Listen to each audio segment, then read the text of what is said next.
This is a recap to what turned out to be the most popular video on my channel, which was the Taiwan Jade episode. And if you haven't seen that before, please check it out. But this is a part two, and a little bit of interesting story, especially considering the unfortunate, powerful earthquake that just hit Taiwan.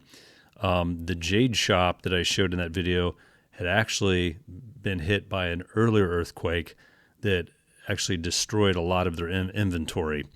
About a year or so later, we made another return visit to Hualien. We visited his jade shop. Later, about 3 months from the time we had stayed, there were two buildings in Hualien that collapsed in the earthquake of, I think it was 2017. I'll have to double check that date. I'll show it on the screen here. But the hotel that we had stayed in was one of the only two buildings there that collapsed. And when we made it back about a year later, again to the Jade shop, all of the big items and many of the smaller items in the shop had been knocked over and shattered. You had lots of glass shelving in there with all types of, tall standing vases and other figurines, and some really big kind of marquee pieces that fell over and broke. And at the time we were visiting after the earthquake, I just felt really bad for him. I didn't want to focus in on videotaping all of the destruction. I just caught a little bit of it. All of the smaller items in his case, that, as you'll see in the video, were not harmed, but it wiped out all of the higher end items in his inventory. And he said that he didn't know that he would actually resume business after he sells out that inventory. So, he's getting a little older, and that's an awfully big reset. And this earthquake certainly would have finished off the inventory had it not been, had he replenished it all and tried to, continue on with his big business. So, really unfortunate. But I did want to share that, and also a little background on the hotel and just in general in Taiwan. They had a very powerful earthquake of a similar magnitude actually in 1999. However, there were about 2,400 deaths and thousands of buildings were impacted in Taiwan. Basically, it took out all of the weak buildings, and since that time they revamped their earthquake code, the building code requirements for earthquake resistance, and it's really shown because overall, considering how strong that earthquake was, and even its aftershocks, the first aftershock was as powerful almost as the original earthquake. There was very little damage as compared to 1999, and that's just a shout out to Taiwan's government and the building codes getting out in front of that. So whenever I'm in Taiwan, I try to avoid actually going into tall old buildings. There still are obviously a lot of them. And that hotel that I mentioned that we had been in, which collapsed a couple months later, that was an exception because online the photos of it looked really modern. And it had this large kind of futuristic iron skeletal structure on the outside.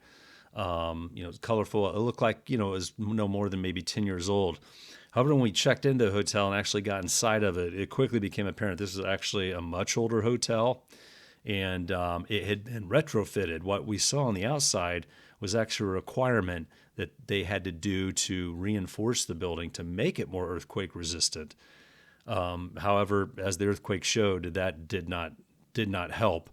The lower bottom floor, first two floors actually of that hotel, were wide open spaces for the lobby, for convention rooms on the second floor where they would hold weddings or other local events. And you'll notice that in a lot of these earthquakes in Taiwan, the buildings, they kind of accordion down the first floor or two and then kind of tilt over. They stay relatively intact. And a lot of that is frequently, and I'm not saying this was the case with the hotel, but they'll illegally open up the ground floors of these buildings to make them more accommodating for retail space so that they can, either to meet the requests of somebody leasing the first floor for a business, or to try to entice those types of businesses they will remove structural supports that were part of the design in an effort to open up the building. So that's why you'll notice a lot of these earthquakes in Taiwan.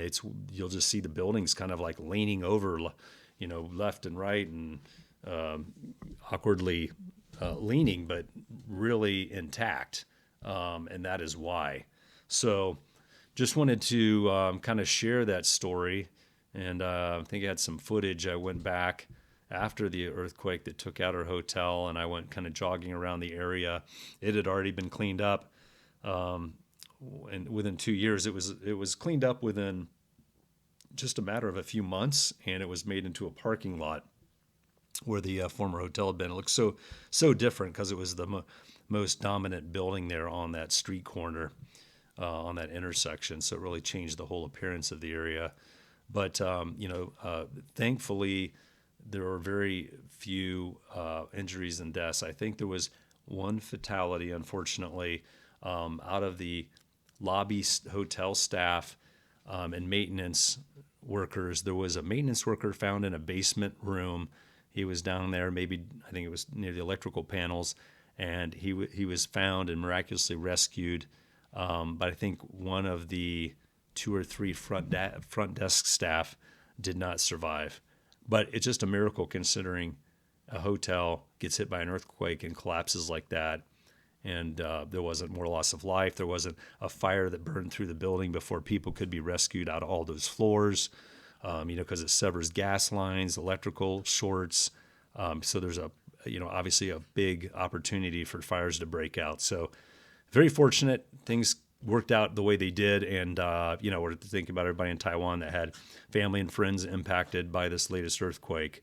And they seem to just go on, life as usual in Taiwan. They're always living under the threat of a Chinese invasion, and there's earthquakes of different magnitude, every couple months in Taiwan.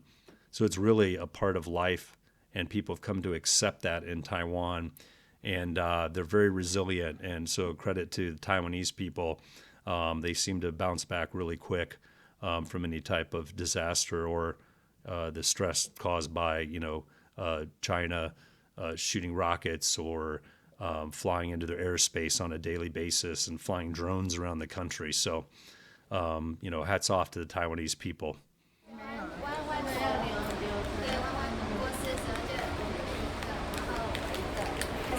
五玛瑙的那个很好。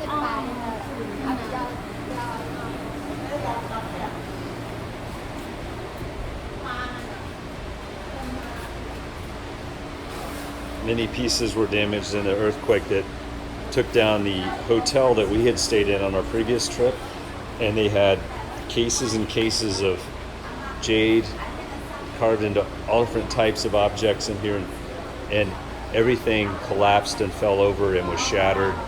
And they kept this just because this was such a huge piece, but you can see the whole tail snapped off of it. A lot of different large objects, but they are rebuilding their inventory. And remember my other video that we took before the earthquake, they had many cases like this just packed with many jade objects. So they are rebuilding their store and their inventory. This one was too big to fall. 这个是完结了，这个很少，剩一组。哎，那个帅哥嘞，帅哥 ，Hello。你啊，老大嫂啊。老大老二都要。他们是要那个吗？包特别要几个弯弯。要。你挑，弟弟也挑一个。这是这个。卖200呢哦。啊，你甲讲这个200的。That's really beautiful. Yeah, dude. Yes. NT US 不得了，你可以拿很多东西。对呀。That's really cheap. Okay. We'll buy you. Aaron, do you see something you'd like to pick out for your mom? Bro, you steal my drip, bro.